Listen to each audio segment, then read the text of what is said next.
I don't believe that humility is a destination. I don't believe that humility is a personality type.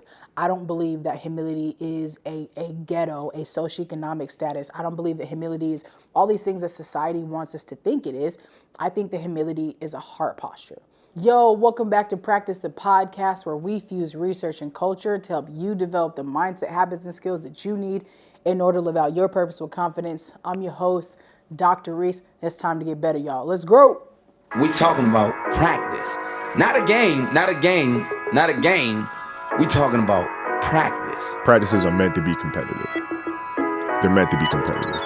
If your practices are more competitive than the games themselves, you're doing the wrong thing. Yo, we're going to dive in on a subject today that is, it's tough. We're talking about humility. We are talking about humility, and humility is tough because it encompasses so many different things. And I believe it's got a bad rap, and a rap that is softer than what I feel like it really is. Like, even for me coming into this episode, I had to just really like tap in because I want to deliver this in a way that allows you to hear me and allows you to like kind of reshape, not kind of, that reshapes how you think about humility. And really, like, I'm on put some respect on humility's name. And I've always, not always, for the last umpteen years, have been on like put some respect on humility's name, because it's difficult to be humble. It's difficult to be a humble person while confident at the same time. And what we're talking about when we talk about humility, this is the first key aspect when it comes to the authenticity equation.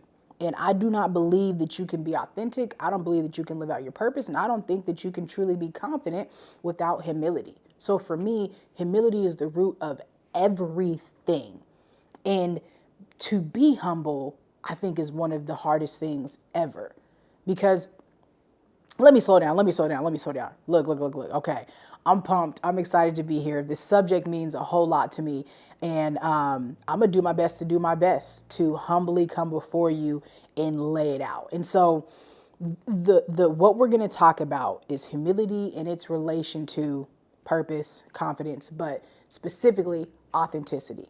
And the quote for today is, humility is the root of all goodness. Humility is the root of all goodness. The reason why I believe humility is the root of all goodness is because I don't believe that humility is a destination. I don't believe that humility is a personality type. I don't believe that humility is a ghetto, a socioeconomic status. I don't believe that humility is all these things that society wants us to think it is.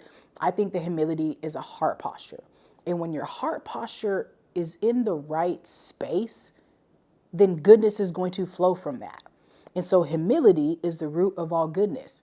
Now, even if I wrong someone and I authentically, genuinely, intentionally apologize, and that doesn't negate the harm, that doesn't take away the intent, the impact, none of that stuff.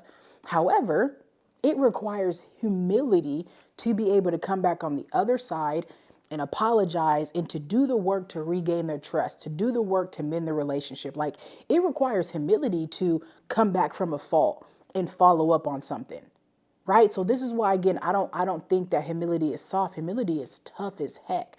This is why I don't think humility is a destination where folks say humility, or I come from humble beginnings, right? Which usually means it's connected to low socioeconomic status, it's connected to poverty, it's connected to ghettos, it's connected to, which really goes back to like Black and brown folks. And I didn't really think about that until just now, how like we often feel like Black and brown folks come from humble beginnings, but then like when we try to be confident, it almost appears as if we're not being humble. That's another story for another day, so I can really think that out more. However, that's usually the case, right? Like, people want you to just, like, even I was listening to Kendrick Lamar earlier today, and he sit down, be humble, right? Like, that came on. And I think that there's two parts to it, because he talked about how He said, I'm tired of the Photoshop. So he's even talking about in the humility, just be you. You don't have to try to be somebody. Like, sit down, be humble, be you. And that I agree with. And I think there's also sit down and be humble, but there's also stand up and be humble. Like, both can be true. So this is where I don't connect humility to a personality type as far as introvert and extrovert. And a lot of folks might think that just because somebody is more quiet, that they're more humble. I don't agree with that. Like, that's just their personality type. Like, they might be an introvert, which means they don't like to talk a lot. Like, that has nothing to do with their level of being humble or not. They just may not voice certain things. And just because somebody is loud and audacious and super confident, i.e. we'll talk about, I love Coach Sanders, right? So Coach Prime, like, somebody might think because he's loud and he's black and he's confident and he's pumped and he's energetic and he's an extrovert, that he may lack humility, but that's just simply not the case. And so we have to make sure that we're not attaching humility in humble to introvert, extrovert. That's not the case, right? Again, it goes back to being the heart posture. Just because somebody's soft-spoken don't mean they're more humble than the person who has a loud voice, right? And this is where, again, Black folks and women will get bad raps. Oftentimes it's being seen as not humble because they utilize their voices, because they speak up, because sometimes they're loud. And I think that that's something to be able to that we really have to start looking into, especially when it comes to confident in people stepping out in being who they were created to be, which is everything that we're talking about, right? Is authenticity, which is the root of you-ish, is you being able to be you, so that way you can live out your purpose with confidence, right? Humility and humiliation, I believe, go hand in hand. And I smile when I say that because, oh gosh, y'all ever heard of, somebody ate they got a piece of humble pie. I don't like that. And I don't like that because it's almost as if sometimes people prey on somebody's downfall for them to get the lesson that they needed. And that's going to teach them the thing that they needed to become humble. I don't like it because it's, again, making humility the bad guy. And we don't want humility to be the bad anything. We want humility to be the thing that we run towards. We want humility to be the thing that we seek daily. We want humility to be the thing that guides us, which is why I call humility our heart posture. Because when my heart is set on and rooted in pursuing goodness, even when I have to eat some humble pie because I did something, I'm not going to not want to face whatever it is. Like, are you catching what I'm saying? Like, we don't want humility to be something people want to avoid. So when you say, oh, they ate their humble pie, oh, they got what they deserved and they deserve to be humbled. You know what I'm saying? Like, just like, I don't want it to be something we don't want. I want humility to be something that we thirst and long for, because when you're humble, you increase and grow in your wisdom. When you're humble, you pursue vulnerability. When you're humble, you pursue authenticity, because you're not afraid of just showing up. Humility shows up. Humility is not afraid to be themselves. That's why humility and humiliation are attached to each other, because when you're willing to be humble, you're willing to pursue humility, there's going to be moments that you are going to be humiliated. And so if I'm willing to, and this is where audacity comes into play, is you have the audacity to show up as you, knowing that some people are not going to accept you. But I'm rooted in humility. So I know that there's always going to be opposition. I know there's going to be somebody out here that don't rock with what I got going on. And that just is what it is. But I still have the audacity to show up as me. And in some spaces and places, that is going to equate to humiliation. I've talked about this before, where embarrassment is a part of the journey and the process. Embarrassment is the part of expanding our comfort zone. Embarrassment is going to happen. Like, if we think about FOPO, fear of other people's opinions, fear of other people's opinions is attached to embarrassment. which is then attached to fear, obviously, but it's also attached to like, maybe I won't. So now I'm going to cower. So now I'm not going to pursue because of the what could happen. But if I just humbled myself and said, I'm going to pursue this regardless of the outcome, I know that humiliation is a possibility, but when there's humiliation, there's increased humility, which allows me to show my humanity. Hear me when I say this: humility, humiliation, humanity. The hums. Those three words mean so much to me because you will not be able to pursue and be your authentic self, which is rooted in your humanity, if you aren't willing to embrace humiliation through humility. Now, how do we do this? Why does this matter? Like, I'm not telling you to go out here and humiliate yourself. I'm not telling you to do that. However, what I am saying is that right now my lips are chapped, and so sorry, I got to put on some chapstick because I felt okay. So the reason why this is important is because if we believe humility is the root of all goodness and it's a heart posture, all things that come from a humble heart are going to produce fruit. Now, another reason why I love this is I actually have a tattoo of this on my leg, and it says it's a tree, and it has a bunch of fruit coming out of it, and at the root of the tree is humility. Now, because I believe when you are rooted in humility, you're willing to embrace the entire process. That's the ups, that's the downs, that's the having FOPO and still pursuing, that's the having fear and choosing faith. That is the embracing all of it in order to produce fruit, because you won't produce any positive fruit from your life unless you're attached to humility. You won't be able to pursue and exude wisdom unless you embrace humility, right? And our humiliating situations teach us stuff. So unless you're willing to pursue, you know that the process is going to include some type of humiliation. And when there's humiliation, there's also a story that's going to connect you to somebody else, because that's going to allow empathy and compassion and connectedness to also be a part of that. So when we think about all these different things in relation to our authenticity, you have to know I have to anchor my heart in humility first if I want to be able to produce the fruit of being true to me. It just is what it is. So when we think about it, humility is an authentic view of self. Now, I'm using obviously authentic in the definition of humility in relation to authenticity.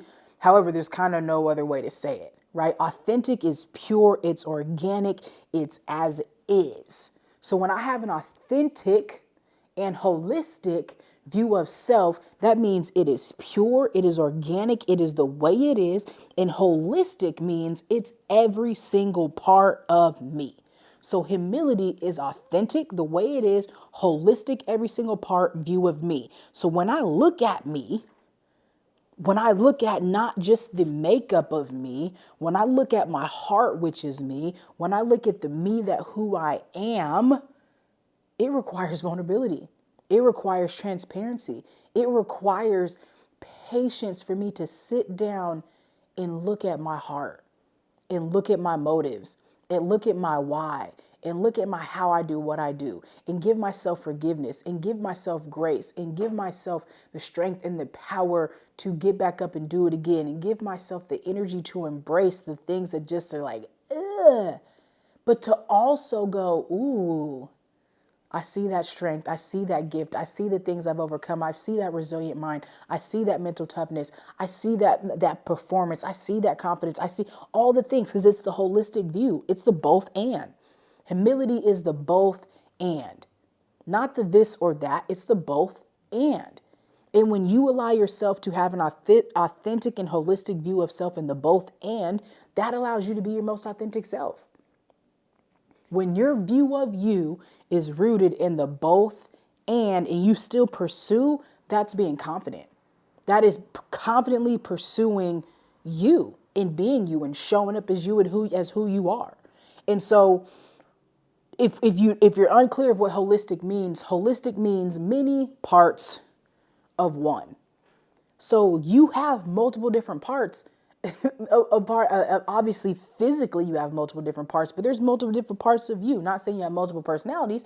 However, there are different minds and things that are voices in your head and aspects of you and gifts and talents that you have and things that you love to do and there's so many things that make up you.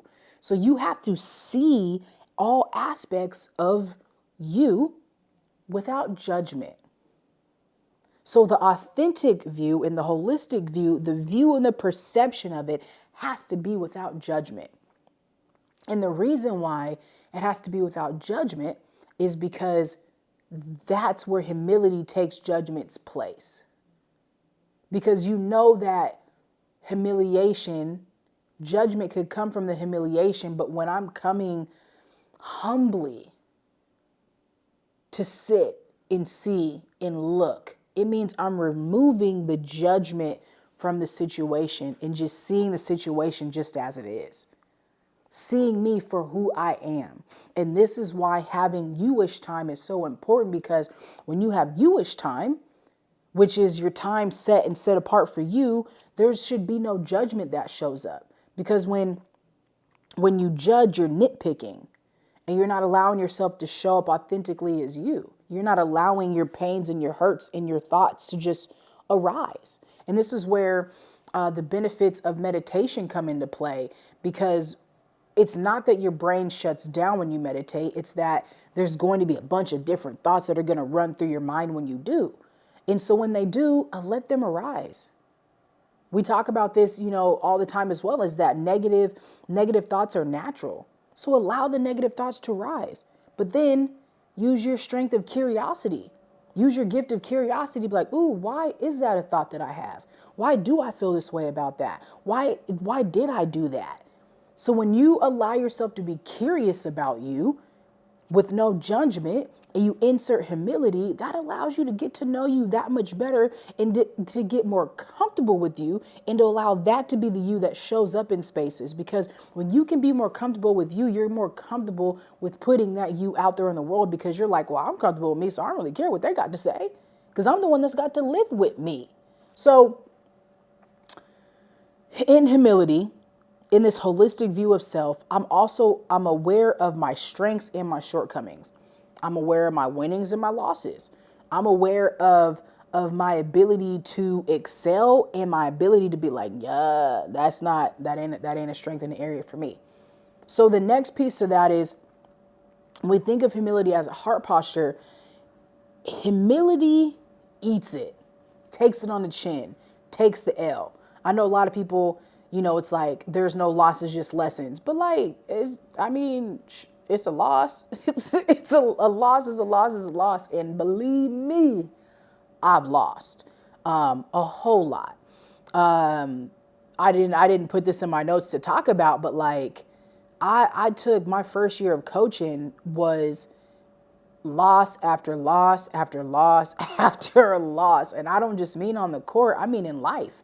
I lost somebody who at that moment in time in life was like a best friend. I lost somebody who was like a brother. Then I physically lost my mom. And then we went 1-25. We won one game. That was the only win I took out of that year of life. Talk about losses. Now, in those losses, there were also lessons. But I would also argue, and I'm not right now in this moment actively working this out, was probably the most humbling year of my life. Now, there were moments, ooh, God, this is good. Now I'm actively working this out with you guys.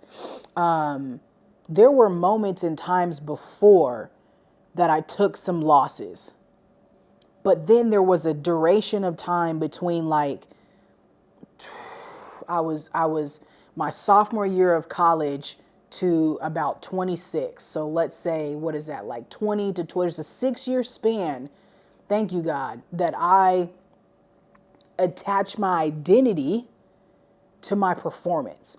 For 6 years, I attached my identity to my performance because I lost my identity in who it was that I really was and who it really was that I wanted to be.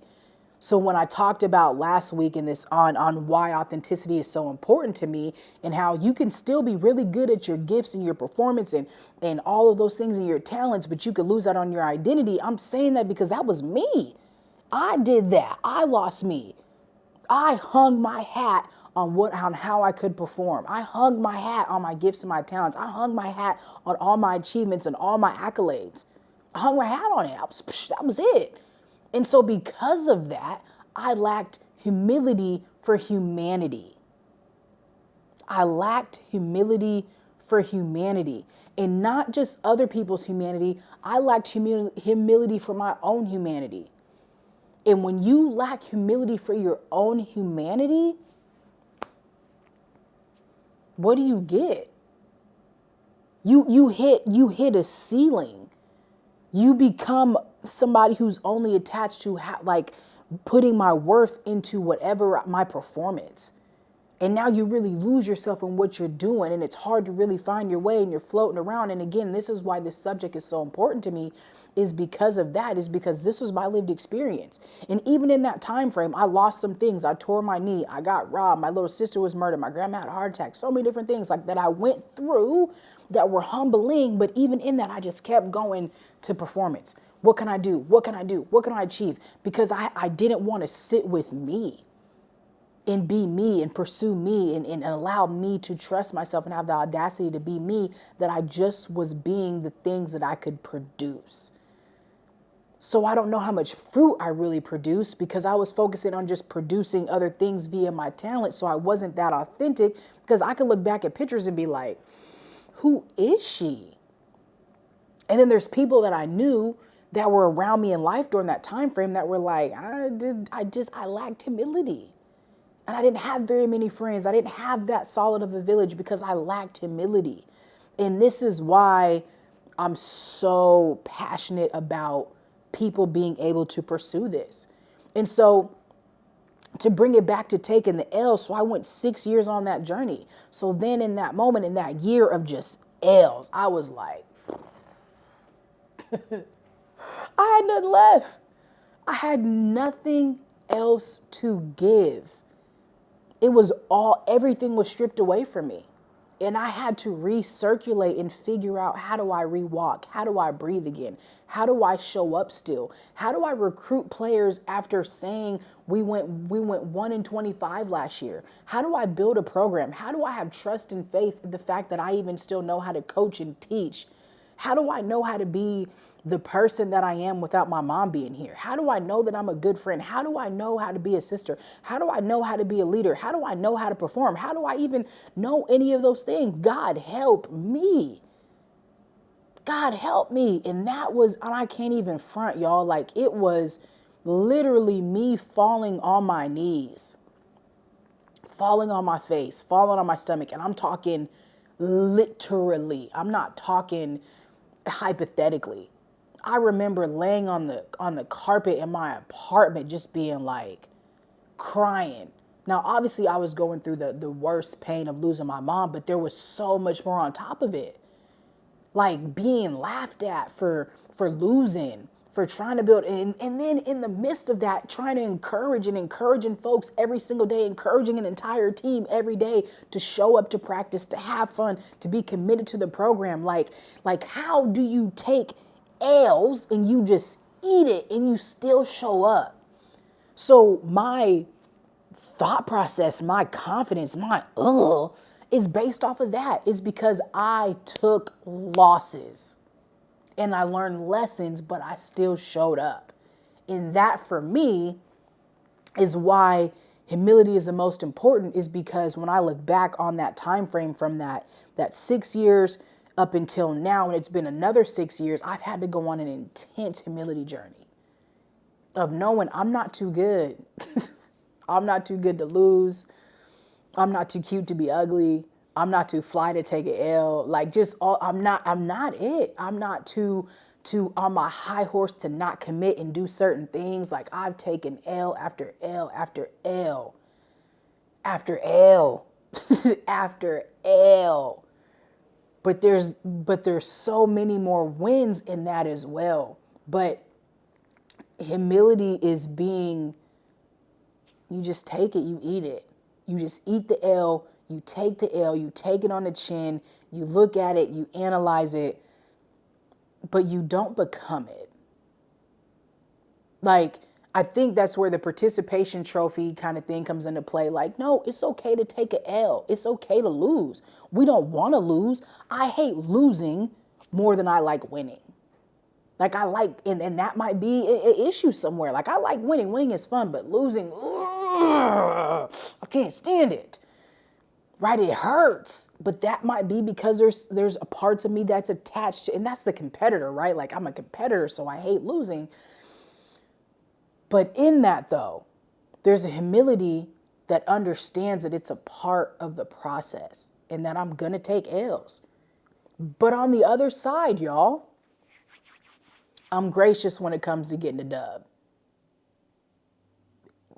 And when I think about it, too, it's so interesting, right? Because there's a lot of talk in society of like, us being able to celebrate more. And I think this might be a part of it, is like, being able to celebrate with humility. And when you celebrate, like even as a coach, as we started to win more, I had to have people tell me, yo, celebrate the dub and get back to the other things tomorrow. Like, this is why I just love coaching in sports, because there's so much of life. Like, even when I went from losing so much that then when I started to win, sometimes the wins weren't even good enough. Like, why is it that we have this thought process that sometimes winning and however we win isn't good enough, right? That we want to hurry and get back to the next win. And so now it's like humility forces me to be content. Humility allows me to be content, which is why humility is a heart posture. Now, winning can teach you, because when you're a competitor, you want to try to strive and get better, because you look at the lessons in winning and losing the same way. But there's a gracious way to celebrate. There's a gracious way to enjoy the fruits of your labor, because if you don't enjoy the fruits of your labor, then you're going to want to stop laboring.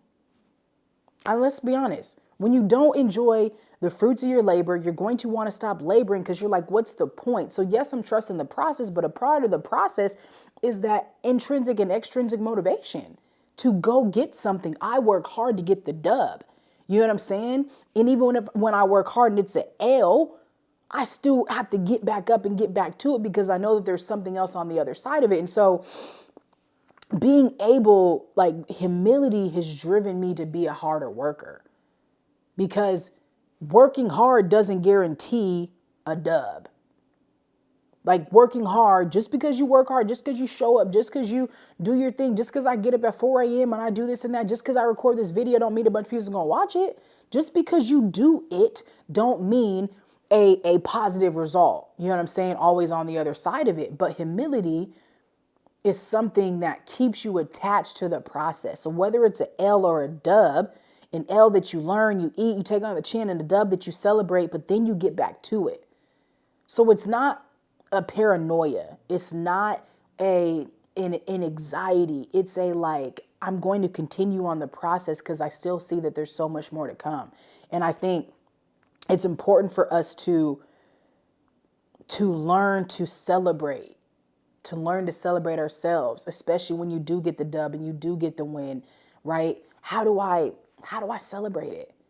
And even when I think about finishing my doctorate, I had somebody ask me recently, like, what do you do to celebrate? And I'm like, like, what?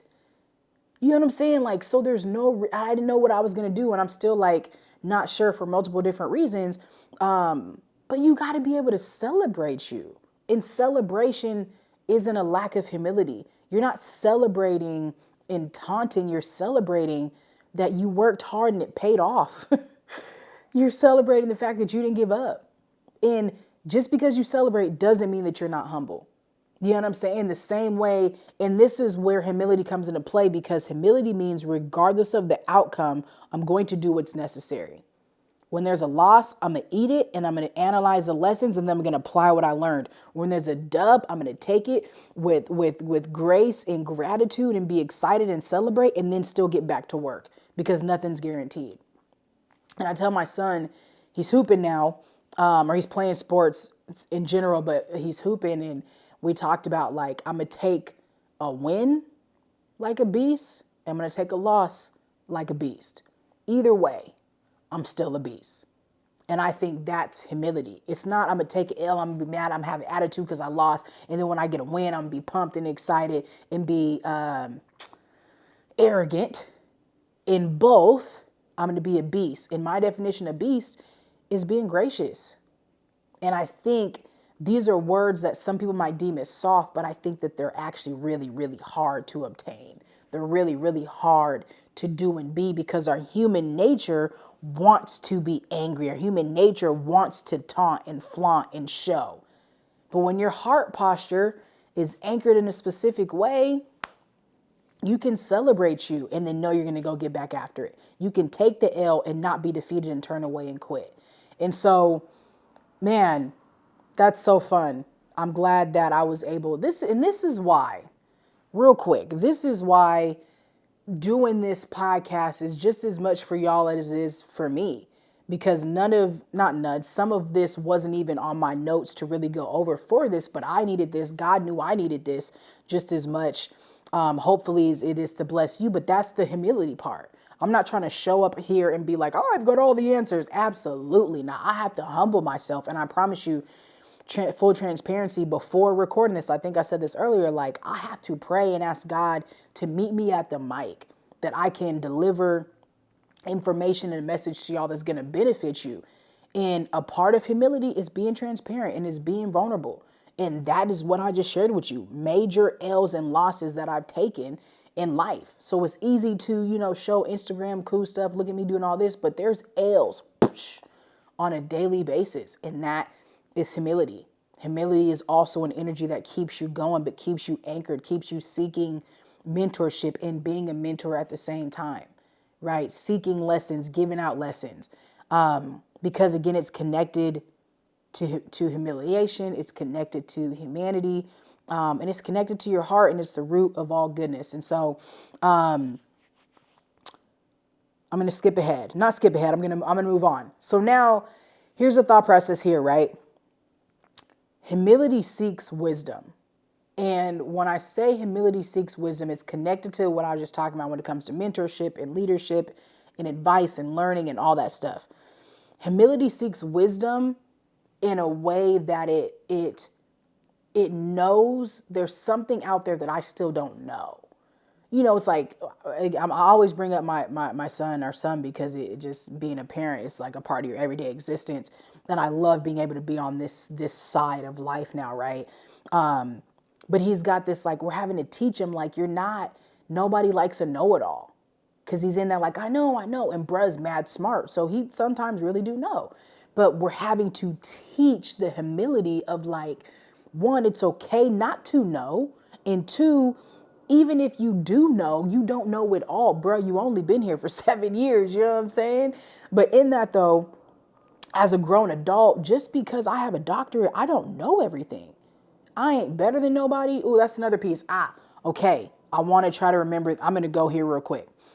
Humility means I don't think I'm better than anybody else. Humility isn't just thinking of myself less, right? Humility isn't just thinking less of myself. Humility is also like, I don't think I'm better than you. I'm just trying to be better than who I used to be. So a lot of I don't think because I have degrees and all these different whatever, I'm not better than nobody else. Humility means like I understand my accolades, my performance, my gifts, my talents, my purpose. I respect them all. I also truly respect me, and I'm not trying to be better than you. My competitiveness isn't rooted in trying to be better than you from a humanity stance. Like my humility just means I think of myself less in certain situations, which drives me to be more selfless, right? I think less of me and who I am. And I definitely don't think less of you. So when it comes to humility and humanity, there is no here for me, right? That's the heart posture. That's a part of being confident, where some people like to misconstrue humanity or humility and make it as if somebody is trying to be confident, they might think that they're better than somebody else. Now, if somebody perceives your humility and your confidence in you being authentically you as you being better than them, that's not your problem. That's their problem. That's a lack of their ability to see you for who you are. And the reason why I say this is because, again, there's always opposition. There are going to be people who know your heart, who know you being authentically you being confident, you pursuing the things and you talking and sharing and inspiring and all those other things is not you trying to say you're better than anybody else. That's you, respecting your journey and doing what you feel is best and is on your heart. Other people might see it the other way, and that's totally fine. Why? Because opposition is necessary. It's always there. And so that's something that's really important to know when it comes to humility. Humility is if you think that you're better than someone, you're higher than someone, that's not humility. And it definitely ain't confidence, right? And that's not rooted in authenticity. I believe that's rooted in insecurity, arrogance, and so many other things, which is not what we're talking about today. But to go backwards, to move forward, where humility seeks wisdom in knowing, like, I need leadership, I need advisors, I need counsel, right? There is knowledge in wisdom and growth in seeking counsel when it comes to making life decisions, when making moves. Which is why, like, peer reviews and having other people review things and look at things and sharing ideas, which is why communities and mentorship and all this stuff is pricelessly valuable. Having social capital is pricelessly valuable because it's you seeking wisdom, and it requires humility to seek wisdom. Now, catch this. Think about when you were a kid and you were afraid to raise your hand, about how that impacted you as an adult, to where now you're afraid to ask questions and because you're afraid of being humiliated. So that act of raising your hand in humility to seek guidance and seek wisdom turned into humiliation in class, turned into you as an adult not wanting to ask questions and seek guidance. So now you're out here making a whole bunch of mistakes and taking L's that you don't really have to take, simply because you're afraid of embracing humiliation, which is rooted in humility. And this is what I'm trying to get to, is like, you have to be able to embrace both, but humility is connected to wisdom when you're able to humble yourself in your heart and say, I have to go get some information from somebody else. It don't make you less than, it don't make you a small, like, again, that's a societal thing of like, no, seek counsel, seek wisdom, go read books, go talk to people, go get a mentor, go get a leader, be a leader. Like, it goes both ways. And that's why it's, again, why this is connected to authenticity, because you're able to pursue fully being you and ask other people questions about the process. And so humility, when it comes being, pursuing wisdom, is also like you're a lifelong learner about all things, especially you. All the things that you love, all the ways that you are, you're forever being curious about, how can I be better? How can I show up better? How can I do more? But also, like, the same thing for the world around you and for your gifts and talents. You're all learning and unlearning. When I say it's a journey, the whole entire thing is a journey. And so here's another couple things I'm going to give, and I'm going to move ahead. We're going to close this thing out, right? Humility talks and listens, and it knows when to do both. That's a part of that self-awareness. Humility talks and listens. And the reason why this is important when it comes to authenticity is because when you are authentically yourself, you're able to show up in spaces as you, and you know what to provide to that table. You know what to provide to that space, because that self-awareness and that humility are guiding you in that way. So again, you're humble enough to know when to talk. You're humble enough to know when to listen. You're humble enough, nah, that don't need a response. You're humble enough just to know, okay, cool. And that becomes a part of your makeup and your personality and your character identity that people get familiar with when it comes to you. That's your authentic self. There's some folks that are just talkers, just straight talkers. And that just might be their authentic self. You might know that's not the friend I want to go to with something, because all they're going to do is talk. They're not going to listen, right? And so I'll say these last two things. Humility is a source of wisdom and encouragement, right? To be humble is a source of wisdom and encouragement to yourself and to others. to look at a kid and be able to know that you can still learn from a kid, to be able to learn from somebody. I had somebody a long time ago when I was coaching. They heard me having a conversation with another coach who they deemed as somebody who was like, I think they were an AAU coach. I don't know, maybe been coaching for a while, but this person deemed that coach as being less than me positional wise. And so after I was done talking to that coach, they asked me like, how do you talk? Like, how do you like talk and listen or ask for advice from somebody who may be less than you, right? Again, this was their words. And I was like, because I believe that you can learn from anybody. And I love that happened so that way this person can catch that lesson from that. But that's just something I truly believe. Like, I believe that you can learn from anybody. Even if somebody is doing something extremely wrong, I can learn how not to do it. And I think that it takes humility to be inquisitive. And that, again, is the heart posture. So when this is a part of who you generally are and you give yourself permission to be curious and inquisitive, it's only going to benefit your life and add more wisdom and years and length to your life. So here's what I need you to do, okay? There's 3 questions. Check your heart. If humility is a heart posture, I need you to check your heart, check your motives, check your why, check how you show up, check what impedes all the things for you. Check what opens up doors for you. Check the root of it. Just check it. Check your heart and analyze your heart. Do an overview of how it is. How is your posture sitting? Is it tight? Is it rigid? Is it bordered? Like how is your heart? Number 2, I want you to ask yourself, how do you view humility? Is it like some of the way society likes to paint it just for introverts and soft-spoken folks, or it's a humble beginning, it's a location, it's a talking and speaking less than of myself, right? Listening to this episode, did you cringe a little bit about certain things that I said? Or are you like, okay, cool. Like what? So how do you see humility? And then do you seek wisdom and give wisdom? So do you seek and give wisdom? And I think that this is a part of humility because it helps make our world go round, and which means it's connected to our purpose, which means it's connected to people. And when you're somebody who authentically seeks and gives wisdom, I just think you're just adding that much more value across the board. So imagine if we lived in a world full of people who were humble and confident. How fire would that be? Humbly confident people. Now, the world may not be able to be that, but you can create your world and your village and your community to be that. And I think that'll be a powerful thing that empowers you to be as filthy as you can be, right? So I'm here for it. I appreciate it. I appreciate you.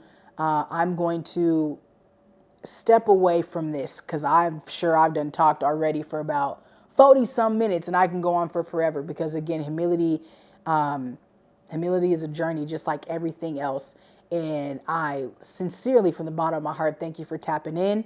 Thank you for being with me on this journey humbly as I just show up however I do to try to provide value. So I ask that you like, subscribe, share, and talk to me in the comments. Like, what are some things that you may struggle with when it comes to humility and humiliation and FOPO and all these other different things? But I really hope that this empowered you to be your best self, to be your most authentic self in some way, and that you're like, okay, I'm going to embrace humility so that way I can be me that much more. And at the end of the day, I need you to do 2 things. I need you to remember that you are the bag and to continue with confidence. Until the next time, I'm your host, Dr. Rees. Peace.